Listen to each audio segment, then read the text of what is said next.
नमस्कार दोस्तों, मैं हूं डॉक्टर ईशान। आप सभी का स्वागत करता हूं हमारे YouTube channel being doctor official पे। उम्मीद करता हूं आप सभी लोग बढ़िया होंगे। तो दोस्तों, एमबीबीएस, बीडीएस, आयुष कोर्सेज में एडमिशन के रिगार्डिंग एक और अपडेट आप सभी के लिए लेकर आ गया हूं। ठीक है, बेसिकली कुछ स्टेट्स होते हैं जहां पर नीट के एग्जामिनेशन में पहले ही एप्लीकेशन फॉर्म का प्रोसेस स्टार्ट हो जाता है, एडमिशन का प्रोसेस स्टार्ट हो जाता है। इसी सिलसिले में पहला अपडेट मैंने दिया था कर्नाटका स्टेट का। अगर आपने वो वीडियो नहीं देखा है तो कंप्लीट वीडियो मैं बना चुका हूँ कर्नाटका स्टेट के एडमिशन के रिगार्डिंग। जो एमबीबीएस, बीडीएस, आयुष और वेटनरी की जो एडमिशन प्रोसेस है वो स्टार्ट हो चुकी है कर्नाटका स्टेट के लिए। तो उसका जो वीडियो का लिंक है आई बटन में या डिस्क्रिप्शन बॉक्स में आपको मिल जाएगा, उसको जरूर से देख लीजिएगा। उसमें सब कुछ मैंने समझा दिया है, क्या क्या प्रोसेस होता है ना। काउंसलिंग तक का प्रोसेस मैंने आपको उसमें समझा दिया है, उस वीडियो को देख लीजिएगा। आज इस वीडियो में अपन बात करते हैं एक और स्टेट की जहां पर से अपडेट आ चुका है एडमिशन के रिगार्डिंग। 2024 सेशन का जो एडमिशन है वो स्टार्ट हो चुके हैं। एमबीबीएस, बीडीएस और बीएमएस एंड बीएचएमएस यानी कि Ayurveda and homeopathy as well as BSc nursing में अगर आप एडमिशन लेना चाहते हैं, पैरामेडिकल कोर्स में एडमिशन लेना चाहते हैं, तो उसके भी अपडेट हमारे पास आ चुका है। जो अपडेट आया है बच्चों वो आया है आईपीयू की तरफ से, इंद्रप्रस्थ यूनिवर्सिटी, जो कि दिल्ली की यूनिवर्सिटी है। ठीक है, तो दिल्ली स्टेट से हमारे पास अपडेट आ चुका है। ठीक है, कौन कौन कैंडिडेट्स में एलिजिबल हैं, ठीक है, क्या क्या कंडीशंस हैं और कितनी सीट मैट्रिक्स है, ठीक है, काउंसलिंग तक का प्रोसेस और क्या डेट्स है, कैसे आपको अप्लाई करना है, सभी पर अपन डिटेल में बात करने वाले हैं। तो वीडियो को अभी से लाइक कर देना।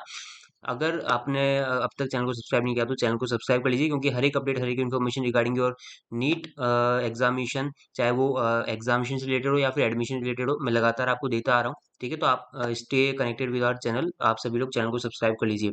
चलिए स्टार्ट करते हैं वीडियो को। तो सबसे पहले तो मैं आपको बताऊंगा वेबसाइट क्या है। तो वेबसाइट जो है बच्चों, जो आपको विजिट करनी है इसके लिए, वो है गुरु गोविंद सिंह इंद्रप्रस्थ यूनिवर्सिटी की जो दो वेबसाइट मैं आपको बताऊंगा। पहली है ipu.admissions.nic.in, ठीक है, जो कि मैंने ओपन कर रखी है आपके सामने, ipu.admissions.nic.in। यहाँ पर आप एप्लीकेशन फॉर्म का प्रोसेस भी देख सकते हैं और यहाँ पर इंफॉर्मेशन, ब्रोशर वगैरह सब कुछ, यहाँ पर नोटिस और शेड्यूल जो है वो भी आपको यहाँ पर दिखाई दे जाएंगे। ठीक है, आईपीयू के रजिस्ट्रेशन का लिंक भी यहाँ पर दे रखा है। अगर आप अप्लाई करना चाहते हैं तो इस लिंक पर क्लिक करने के बाद न्यू कैंडिडेट रजिस्ट्रेशन में आपको क्लिक करना होगा। न्यू कैंडिडेट रजिस्ट्रेशन पे जब आप क्लिक करेंगे तो यहाँ पर आपको आई एग्री पर क्लिक करना होगा। आई एग्री पर क्लिक करते ही नया पेज ओपन हो जाएगा, जहाँ पर आपको अपनी साइन अप का फॉर्म फिल करना होगा और साइन अप के फॉर्म फिल करने के बाद सबमिट करेंगे तो आपका साइन इन हो जाएगा। ठीक है, मतलब कि आपको लॉगिन आईडी और पासवर्ड आपको मिल जाएगा, जिसके बाद आपको यहाँ पर फिर से लॉगिन करना होगा। लॉगिन करने के बाद रजिस्ट्रेशन प्रोसेस आपको कंप्लीट करना होगा। उसमें आपको कॉलेज और कोर्स का जो कोड है, जिस कोर्स के लिए अप्लाई करना चाहते हैं वो कोड भी आपको डालना होगा। क्या क्या कोर्स हैं वो भी मैं आपको बताऊंगा, लेकिन उससे पहले मैं आपको एलिजिबिलिटी बताता हूँ और उससे भी पहले डेट्स आपको मैं बताता हूँ, शेड्यूल क्या है। ठीक है, सबसे पहले जो शेड्यूल है बच्चों रजिस्ट्रेशन का, वो है 1 फरवरी, यानी कि 1 फरवरी से आपके एप्लीकेशन फॉर्म का प्रोसेस स्टार्ट हो चुका है आईपीयू का। 31 March is the last date. 31 March 2024 is the last date. यहाँ तक 31 मार्च तक आप अप्लाई कर सकते हैं। अभी अपन बात कर लेते हैं ऐसे कैंडिडेट जो कि एमबीबीएस में एडमिशन लेना चाहते हैं, ठीक है, बीडीएस में एडमिशन लेना चाहते हैं या फिर आयुर्वेद कोर्सेज बीएमएस बीएचएमएस में एडमिशन लेना चाहते हैं। उनको सीयूटी का एप्लीकेशन फॉर्म नहीं, एग्जामिनेशन नहीं देना होगा। यानी आईपीयू जो अपना एग्जाम कंडक्ट कराता है, सीईटी कॉमन एंट्रेंस टेस्ट, वो आपको नहीं देना होगा। नीट के बेसिस पर ही एडमिशन होगा, लेकिन इसमें रजिस्ट्रेशन आपको पहले ही कर लेना होता है। ठीक है, तो मैं आपको बता दूं रजिस्ट्रेशन की जो डेट्स है वो मैंने आपको बता दी। कितनी एप्लीकेशन फॉर्म की फीस है, 1500 रुपए है। ठीक है, 1500 रुपए में एप्लीकेशन फॉर्म आपको भरना होगा। जब काउंसलिंग स्टार्ट होगी, नीट का जब रिजल्ट आ जाएगा उसके बाद में इसकी काउंसलिंग का प्रोसेस भी स्टार्ट होता है, तो काउंसलिंग के लिए अलग से रजिस्ट्रेशन करना होता है। ठीक है, उसमें 1000 रुपीज पे करना होता है, वो बात की बात है। लेकिन अभी आपको रजिस्ट्रेशन यानी कि एप्लीकेशन फॉर्म का प्रोसेस कंप्लीट कर लेना है। ठीक है, अपन एलिजिबिलिटी की बात कर लेते हैं बच्चों। सबसे पहले मैं आपको इसका जो इन्फॉर्मेशन ब्रोशर है, ठीक है, इसी में नीचे की तरफ ले चलता हूँ। सीट इंटेक्स मैं आपको बताता हूँ, कितनी कौन कौन कितनी कितनी सीटों के लिए एडमिशन हो रहा है, कौन कौन से कॉलेजेस में एडमिशन के लिए ये प्रोसेस स्टार्ट हुआ है। तो एमबीबीएस के जितने भी कोर्सेज है जिसके लिए एडमिशन हो रहा है वो मैं आपको सबसे पहले बताऊंगा। ठीक है, तो यहाँ पर आप देख सकते हैं एमबीबीएस जिसका सीईटी कोड 103 है, यानी जब आप एप्लीकेशन फॉर्म भरेंगे तो सीईटी का जो कोड है वो 103 है। तो इसमें टोटल 5 कॉलेजेस आपको नजर आ रहे होंगे। पहला है एसीएमसी यानी army college of medical science. ठीक है, दूसरा है डॉक्टर बीएसए यानी Bhimrao BSA college of medical science. ठीक है, मेडिकल कॉलेज रोहिणी दिल्ली। ठीक है, इसमें तीसरे नंबर पे आप देख सकते हैं NDMC medical college at Hindu Rao hospital, Malkaganj Delhi. ठीक है, इसके अलावा फोर्थ नंबर पे आप देख सकते हैं VMMC Vardhman Mahavir medical college and Safdarjung hospital new Delhi.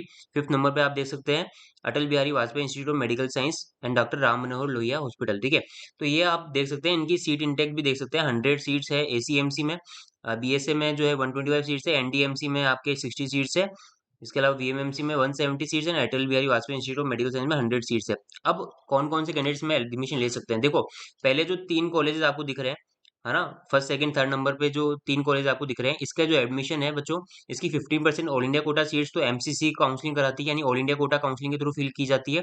Rest जो 85% सीट्स है, उसके लिए ये एप्लीकेशन फॉर्म का प्रोसेस स्टार्ट हुआ है। यानी 85% जो स्टेट कोटा सीट्स है, उसके एप्लीकेशन फॉर्म का प्रोसेस अभी आईपीओ ने स्टार्ट करा है।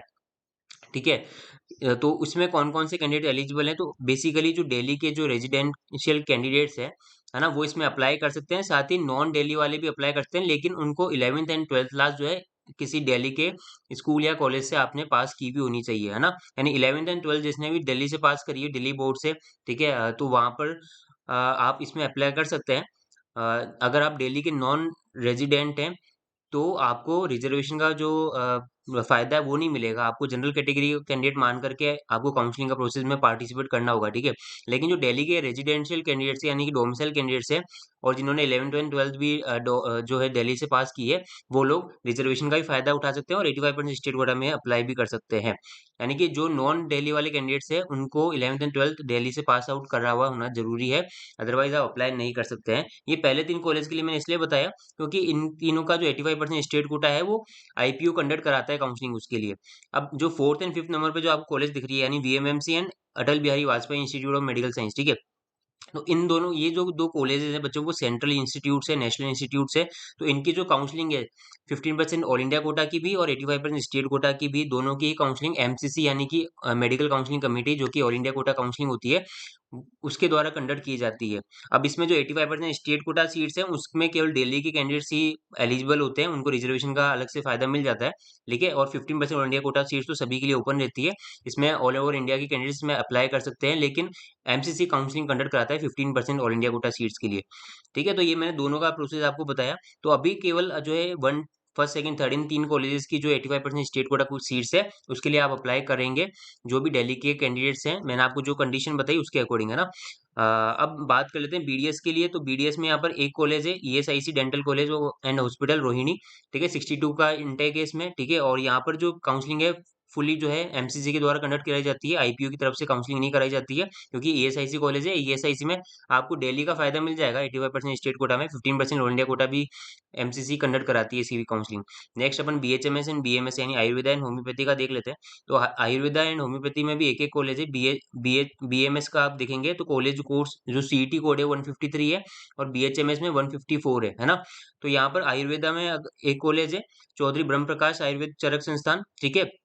75 सीट्स का इनटेक है इसमें और होम्योपैथी में भी एक कॉलेज है बीआर सूर होम्योपैथिक मेडिकल कॉलेज 63 का इनटेक है इसमें।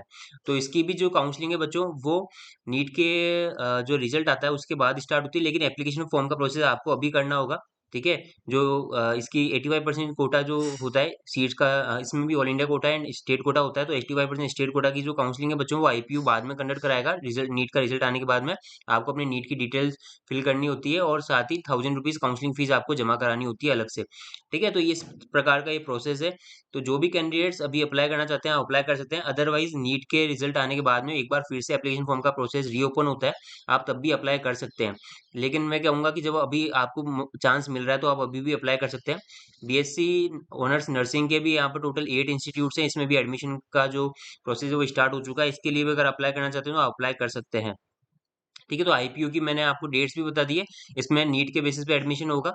हालाँकि बीएससी सॉरी पैरामेडिकल कोर्सेज़ के लिए आपको जो है इसका सीईटी एग्ज़ामिनेशन देना होगा, है ना? इस चीज़ का ध्यान रखें। इसका इन्फॉर्मेशन ब्रोशर जो है मैं अपने Telegram channel @being doctor official पे डाल दूँगा, इसको भी आप देख लीजिएगा। रजिस्ट्रेशन के लिए आपको जो है ipu.admission.nic.in को भी विज़िट कर सकते हैं। अदरवाइज़ इसकी एक और वेबसाइट है ipu.ac.in, इस पर भी जाकर के आप इसमें अप्लाई कर सकते हैं। यहाँ पर कंप्लीट इन्फॉर्मेशन यहाँ पर भी आपको दे रखी है। एडमिशन वाले टैब पर आपको जाना होगा, एडमिशन वाले टैब पर जाएँगे तो 24-25 सेशन में आप जाएँगे तो इस तरह की आपको लिंक्स मिल जाएगी जहाँ पर आप डिटेल्स बाकी की ले सकते हैं, ठीक है?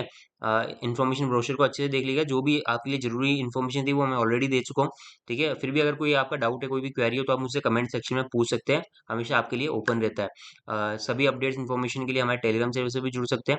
अगर वीडियो पसंद आए तो लाइक कीजिए, ज़्यादा से शेयर कीजिए। Thank you so much for watching, मिलते हैं नेक्स्ट वीडियो में नए अपडेट के साथ में, तब तक के लिए जय हिंद, टेक केयर।